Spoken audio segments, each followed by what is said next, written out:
ដំណើរកំសាន្តលើកនេះយើងនឹងធ្វើដំណើរជាលក្ខណៈ overland trip ដែលគោលដៅរបស់ពួកយើងនឹងទៅមណ្ឌលគិរី រតនគិរី និងខេត្តបញ្ចា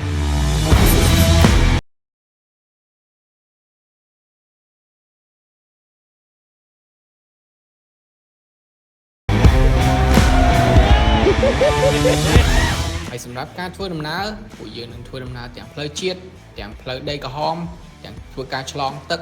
និងជិះតាមភូមិស្រុកជាច្រើនចង់នឹងថាដំណើរកំសាន្តនេះពួកយើងទៅណាខ្លះឆ្លងកាត់តំបន់ណាខ្លះហើយឆ្លងកាត់ឧបសគ្គអីខ្លះតោះយើងទៅមើលទាំងអស់គ្នាយើងនៅសងខាងវិញកុំនៅក្រោយមកដល់បឹបមកនេះបងតដាក់ហ្មងយកទៅនេះផ្ទុះសបក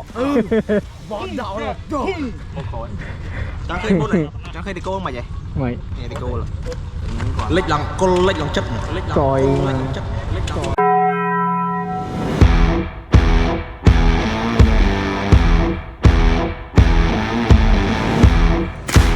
ពេលថ្ងៃហ្នឹងយើងមានដំណើរកំសាន្តមួយជា overland trip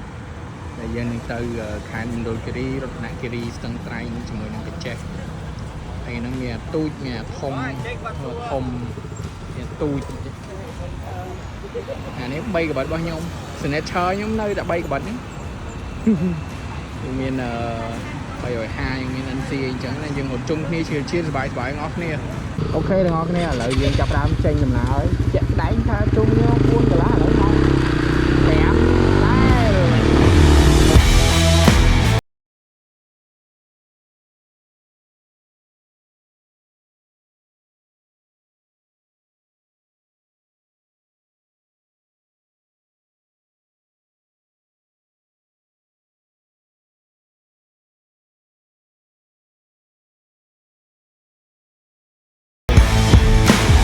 ពួកយើងធ្វើដំណើរលើនេះគឺអត់ដូចសពមួយដងទេសពមួយដងគឺយើងជិះតាម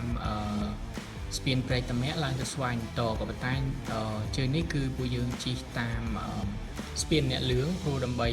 ទី1ឲ្យមានអារម្មណ៍ប្លែកក្នុងការជិះម៉ូតូព្រោះដោយសារផ្លូវពីស្ពានអ្នកលឿងទៅគឺស្អាតខ្លាំងមែនតើហើយពួកយើងចង់ថតប្លង់ពេលព្រឹកនៅប្លុកចតដែលចេញពីស្ពានអ្នកលឿងទៅហ្នឹងគឺវាមានវាលស្រស់ស្អាតណាអញ្ចឹងគឺពួកយើងជិះតាមផ្លូវនេះវិញហើយទៅឡើងជុំគ្នានៅស្វាយតដើម្បីញ៉ាំអីពេលព្រឹកអូខេឥឡូវយើងមកដល់ពញាក្រែកហើយតបពីបាយផឹកបាយអីមកឥឡូវយើងមកផឹកកាហ្វេមួយសិនមិនអីបាយកាហ្វេសម្រាប់មួយសិន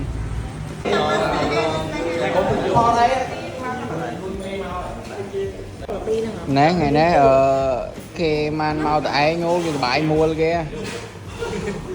បាយមួលបាយមងអូខេឥឡូវយើងរៀបចំចេញពីពញាក្រែកពោះទៅបាយថ្ងៃនៅស្នួលព្រោះយើងថ្ងៃនេះយើងជីដាក់គោលដៅបន្តិចទុកសម្រាប់ជឿអញ្ចឹងណាអត់មានប្រញាប់ទៅណាទេព្រោះមានអាតូចមានអាធំអាតូចមួយអាបែកម៉ាស៊ីនហ្នឹង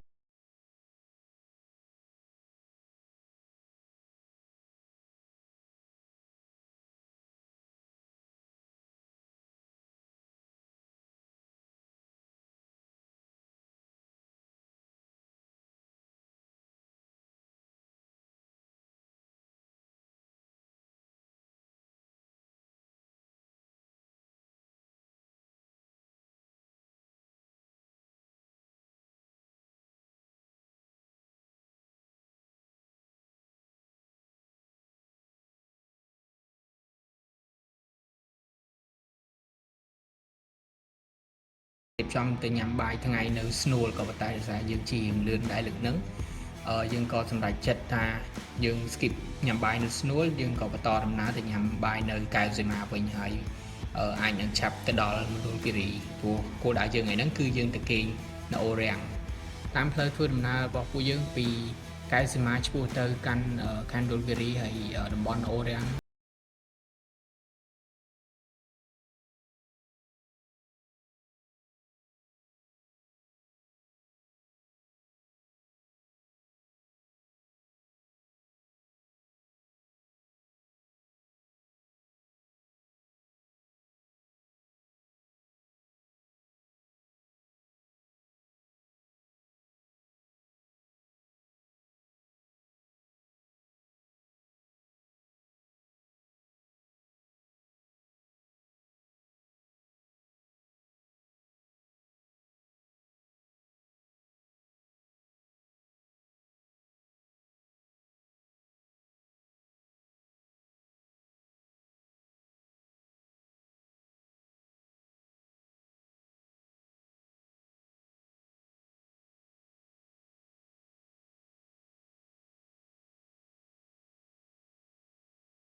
3ក្បាច់ខ្ញុំរៀងធ្វើការធ្ងន់បន្តិច150អាម៉ូតូដែលកម្លាំង150មានតែនេះមួយហើយនេះមួយទេគេឲ្យហ្នឹងគេឡើង350គេឡើង750នេះ1250ឯង150យើងធ្វើការធ្ងន់បន្តិចតែគ្រាន់បើជាងម៉ូតូខ្លះលន់ជ្រូកមួលសូអ៊ូកឯនេះយកកូនមកដើរលេងយេ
ទម្លាក់អីវ៉ាន់មួដោះកវត្តចោលខ្ញុំខ្វល់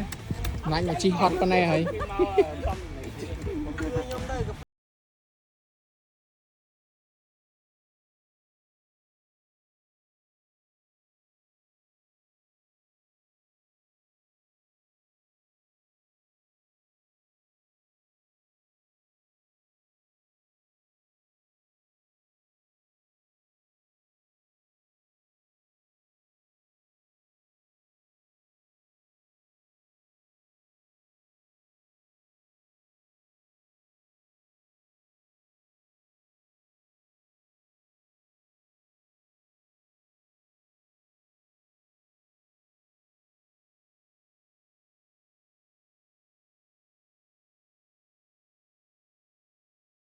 គ្រីខកខានអត់ទៅកន្លែងនេះគឺ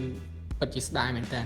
ព្រោះសារតំបន់នេះស្អាតខ្លាំងមែនតើសូម្បីតែយើងធ្វើការហោះប្លង់ដ្រូនឡើងកម្ពស់ដល់កម្ពស់ម៉ានហើយក៏នៅតែអត់ទាន់ចង់ដាច់ពីផ្ទៃនៃវាលអូរាំងនឹងដែរទាំងអស់គ្នាអញ្ចឹងមកន័យថានៅតំបន់អូរាំងនេះគឺផ្ទៃដីវារៀងធំហើយវាលស្មៅខៀវខ្ចីគឺស្អាតហើយអាកាសធាតុនៅនឹងវិញក៏ត្រជាក់ដែរបើខែខ្ញុំទៅនេះគឺវាល្មមមកសំរុំតែបើខ្ញុំទៅខែត្រជាក់វិញគឺអាកាសធាតុត្រជាក់ខ្លាំងមែនតើហើយខ្យល់មករហូតអញ្ចឹងសម្រាប់យើងបោះតង់បោះអីយើងចូលចិត្តឈៀលគឺត្រូវមកទាំងអស់គ្នា